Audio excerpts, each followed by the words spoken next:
Good morning, students. Today we are going to enjoy a beautiful poem written by John Keats, A Thing of Beauty.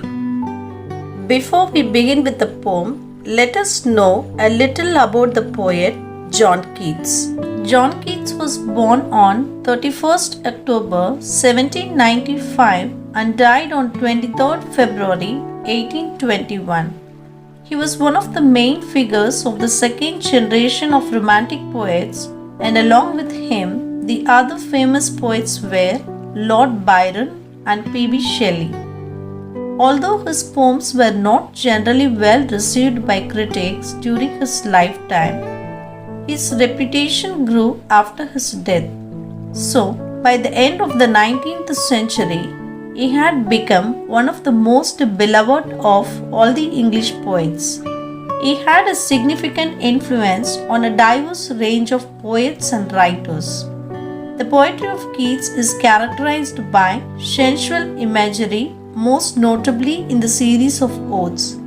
Today, his poems and letters are some of the most popular and most analyzed in English literature. His notable works are Ode to Autumn, Ode to a Nightingale, On First Looking into Chapman's Homer, Ode on a Grecian Urn, and there are many more, because the list is never ending. He was a British Romantic poet, and his first epic poem, that is Endymion, was published in 1818. It is a narrative about relationship between a goddess and her human lover. This poem is based on the Greek myth of Endymion, the shepherd who falls in love with the moon goddess Selene, whom the poet renamed Cynthia. And this extract, A Thing of Beauty, actually talks of how beautiful things give us pleasure and elevate sufferings and sorrows. So, the epic poem Endymion begins with the famous line, A Thing of Beauty is a joy forever. Let's move on to the theme of the poem. The poem A Thing of Beauty by John Keats conveys the message that beauty is found everywhere. The theme of the work is largely centered on nature, as per many of Keats describes the effect that beauty can have on a person.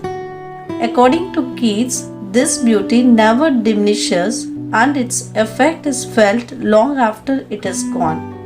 Keats emphasizes that beauty is made for searching, which means some people may find beauty in places that others may not.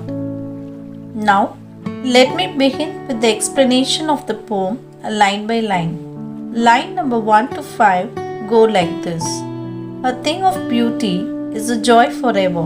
Its loveliness increases, it will never pass into nothingness, but will keep a bower quiet for us, and a sleep full of sweet dreams and health and quiet breathing.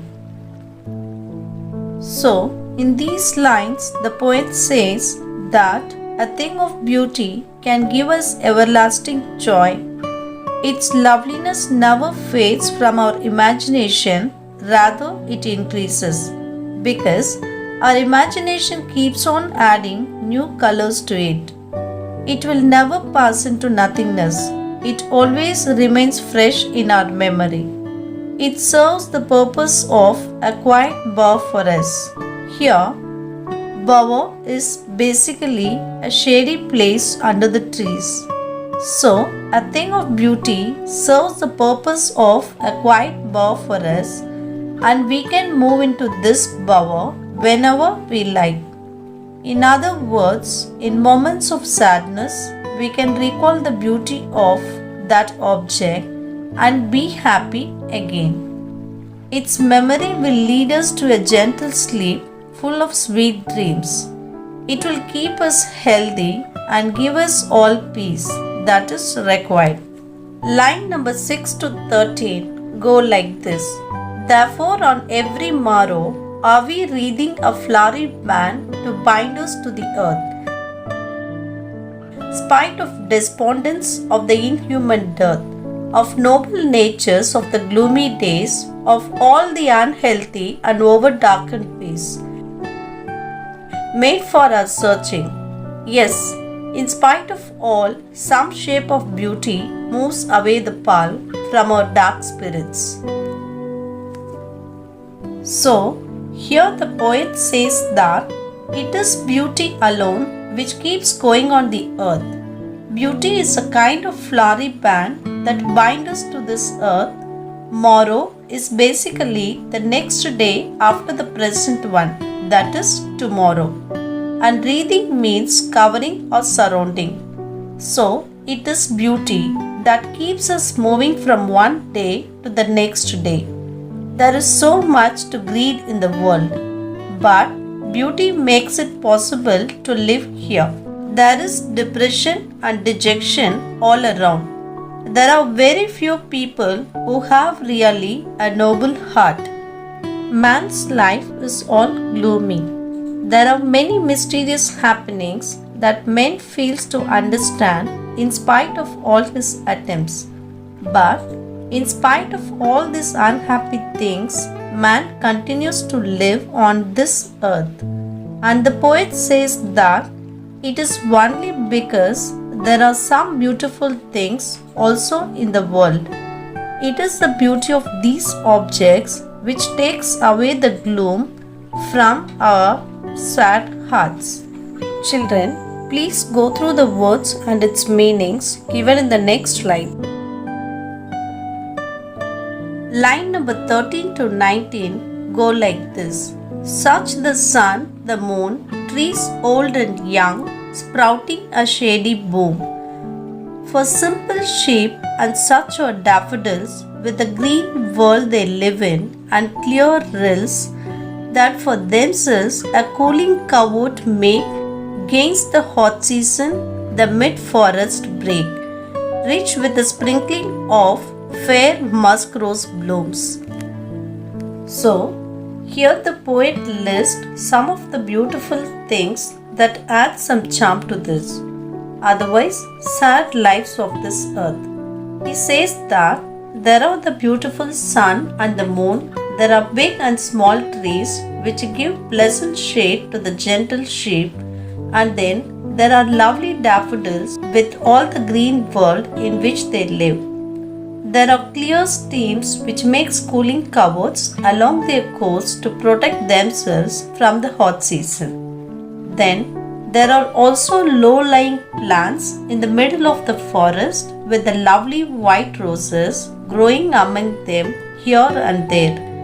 And all these sights are so beautiful to look at. So the last 5 lines 20 to 24 says that, and such too is the grandeur of the domes we have imagined for the mighty dead.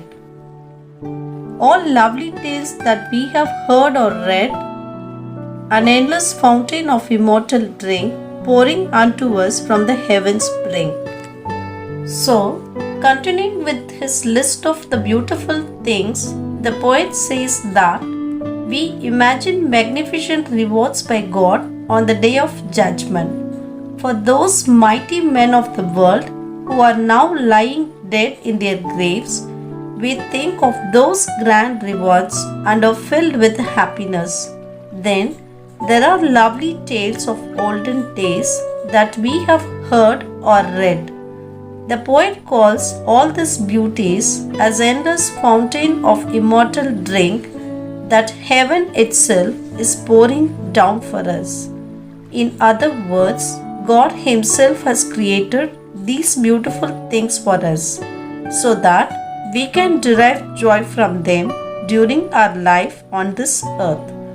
They can give us as much joy as angels derive from the immortal drink of heaven. Children, please go through the words and its meanings for the better understanding of the poem. That is all for today's class, students. Hope you are all able to understand the poem clearly. Thank you, students.